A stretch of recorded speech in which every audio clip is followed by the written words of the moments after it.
Iran और America के बीच तनाव के बीच स्ट्रेट ऑफ हॉर्मुज को लेकर बड़ी खबर आई है सामने। कहा जा रहा है कि ईरान और ओमान के बीच इस अहम समुद्री रास्ते ने जहाजों की आवाजाही को लेकर एक समझौता करीब करीब पहुंच गया है। लेकिन कहानी इतनी आसान नहीं है, क्योंकि ईरान और ओमान के बीच डील का मतलब ये नहीं है कि स्ट्रेट ऑफ हॉर्मुज पूरी तरह खुल गया है।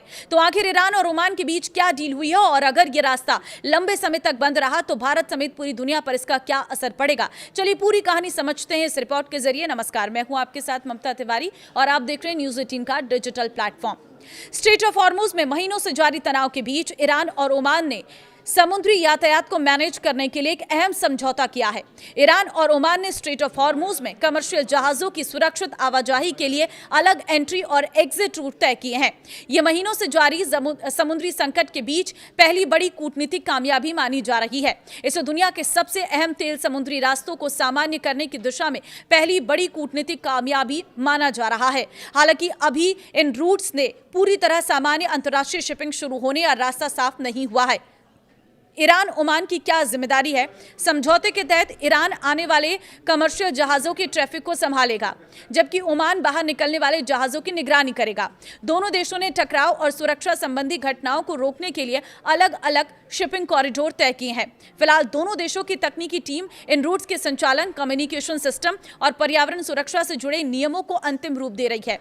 इसके बाद संयुक्त औपचारिक बयान जारी किया जा सकता है। हॉर्मुज खुलने में अभी भी पेच है।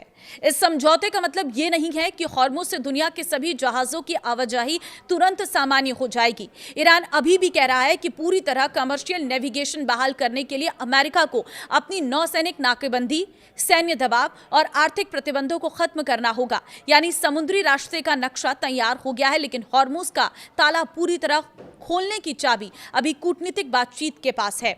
दुनिया के तेल बाजार के लिए क्यों अहम है हॉर्मुज? स्ट्रेट ऑफ हॉर्मुज दुनिया के सबसे अहम एनर्जी रूट्स में शामिल है। यहां से वैश्विक पेट्रोलियम सप्लाई का करीब 20% हिस्सा गुजरता है। इसके अलावा बड़ी मात्रा में एलएनजी भी इसी रास्ते से दुनिया के बाजारों तक पहुंचती है। महीनों से जारी तनाव और जहाजों की आवाजाही में रुकावट ने तेल बाजार के साथ साथ शिपिंग इंश्योरेंस की लागत भी बढ़ा दी है। अब सबसे जरूरी सवाल, भारत पर इसका क्या असर पड़ेगा? भारत अपनी ऊर्जा जरूरतों के लिए बड़ी मात्रा में कच्चे तेल का आयात करता है। इसलिए पश्चिम एशिया में तनाव और हॉर्मुज से जुड़ी सप्लाई में किसी भी बड़ी रुकावट का असर भारत के लिए भी महत्वपूर्ण हो सकता है।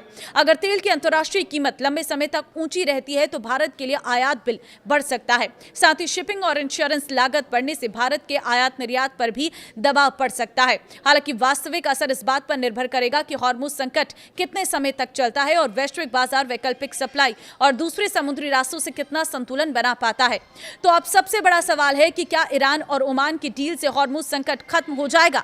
फिलहाल इसका जवाब है नहीं, क्योंकि ईरान ओमान के बीच सुरक्षित शिपिंग रूट को लेकर समझौता करीब जरूर बताया जा रहा है, लेकिन ईरान खुद कह चुका है कि इससे हॉर्मुज पूरी तरह नहीं खुलेगा। जब तक अमेरिका और ईरान के बीच मुख्य विवादों पर सहमति नहीं बनती, तब तक इस समुद्री रास्ते पर पूरी तरह सामान्य स्थिति लौटना मुश्किल दिखाई देता है। यानी इस वक्त हॉर्मुज पर एक तरह डिप्लोमेसी चल रही है और दूसरी तरफ दबाव की राजनीति। ईरान और ओमान सुरक्षित शिपिंग रूट निकालने की कोशिश कर रहे हैं। अमेरिका ईरान पर दबाव बनाए हुए है और दुनिया की नजर तेल और गैस की सप्लाई पर है।